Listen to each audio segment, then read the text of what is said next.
بسم الله الرحمن الرحيم. istunku waa ciyaar dhaqameed la qabto waqtiga dabshidka waxaana dhihi karnaa waxay la xiriirtaa bilowga kalendarka ee loo yaqaano amintiriska dabshidka. Kelimada istun oo af Soomaali ah waxay ka soo jeedaa kelimada tun oo la micno ah garaac. Istun markaa waxay la micno tahay isgaraacid ay isu geystaan laba dhinac oo iska soo horjeeda. ciyaar dagaaleed sanadla ah waxay soo jirtay waqtiyadii taariikhiga ahaa ee loo yaqiinay waqtiyadii dhexe intii uu socday xukunkii saldanadii ajuuraan ee xoogga lahayd. saldanadii afgooye waxay sii waday abaabulka ciyaar dhaqameedka waqtiyadii uu saldanada mayalka u hayay suldaankii Axmed Yuusuf. magaalada afgooye waa magaalo qadiim ah una jirta magaalada Muqdisho 30 kilomitir dhanka koonfur galbeed kuna taala daanta dooxada webiga Shabeelle. qadiimnimada magaalada oo ay dadka degaa Banaadir iyo guud ahaan koonfur Soomaaliya ka dhigtaan halkudhig ah afgooye suuq ma ahayn oo looga jeedo arrinka laga hadlayo inuu ahaa mid mar hore ah oo ahayd inta aanu afgooye suuq noqonin. ujeedada laga leeyahay ciyaar dagaaleedaas waa in lagu tababaro in ay dadka oo dhan gaar ahaan dhalinyarada ay difaacaan sharafka mujtamacyadooda. arrintaas oo la mid ah habka casriga ah ee ay isticmaalaan wadamo badan oo dunida ah oo loo tababaro marka ay dugsiyada dhammaystaan sida militariga muddo sanad ama 2 sano ah.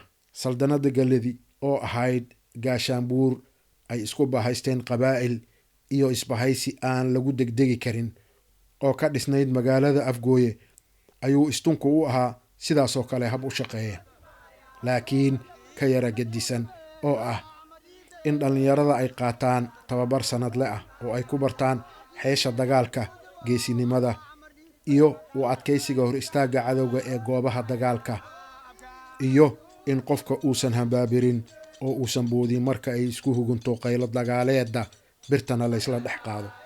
waana sababta ay saldanadii afgooye u noqotay saldanad leh cudud military una qabsatay dhul ballaaran oo ku baahsan koonfur Soomaaliya. waxay ahayd xoog ay ka argagaxaan qabaa'ilka hareeraheeda deganaa iyo kuwa ka fogba.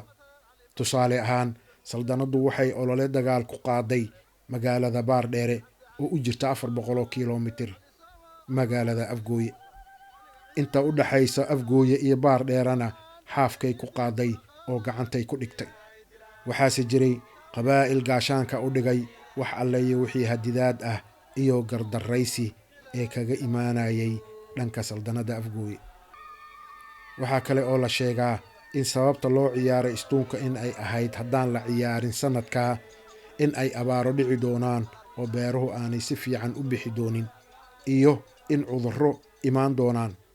balse waxaa la dhihi karaa waa quraafooyin loogu talagalay in aan la baajinin tababarka oo muhiim u ahaa saldanadu. istunku waa dagaal aan dhab ahayn oo ay iskaga hor yimaadaan dadka kala degan labada dhan ee webiga iyadoo koox waliba ay samayso dhoolatus u gaar ah iyo cabsigelin kooxda ka soo horjeeda.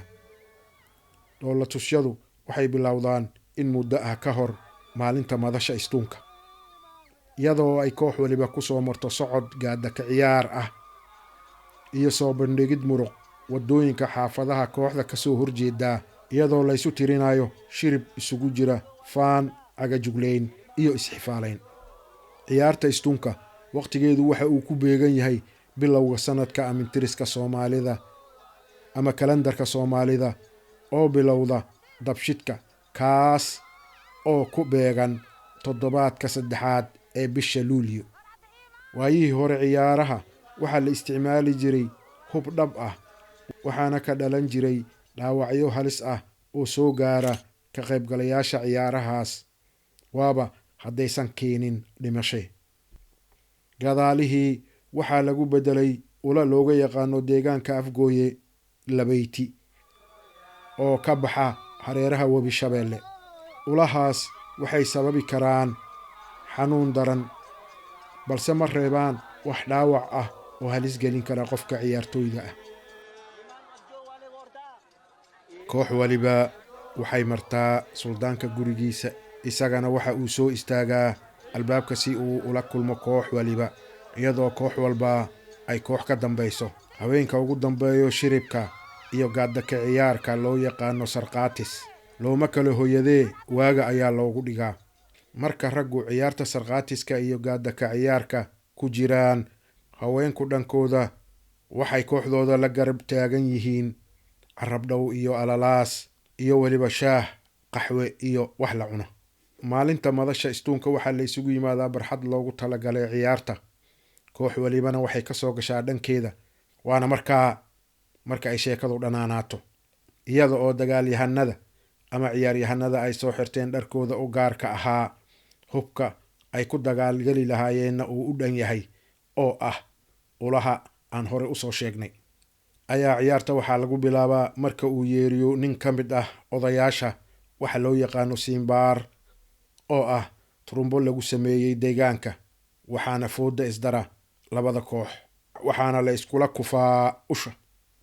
koox walibana waxay dagaalantaa taagteed iyo tabarteed, iyada oo koox waliba haweenkoodu ay la garab istaagan yihiin alalaas iyo carab dhow iyo dhiirigelin. ugu dambayntana guushu waxay raacdaa mid ka mid ah labada koox, midna waa la jebiyaa. waxayna u cararaan xaafadahooda, waana la eryadaa oo dhaqso loogama soo haro. waxayse dhibaato dhacdaa markay u soo jabaan dhanka dadka daawanayay ciyaarta, oo ay ku jiraan haween iyo caruur. hadday sidaa dhacdana dhibaataa daawadayaasha soo gaarta. kooxda laga guulaystayna waxaa loo tirayaa shirib gala taariikhda oo digasho ah, kana sheekaynaya jabka gaaray. iyadana waxay u tafaxaydataa siday sanadka soo socdaa taas iskaga dhaqi lahayd. intaana waxaa noogu dhammaaday taariikhda ciyaar dhaqameedka loo yaqaano istuunka.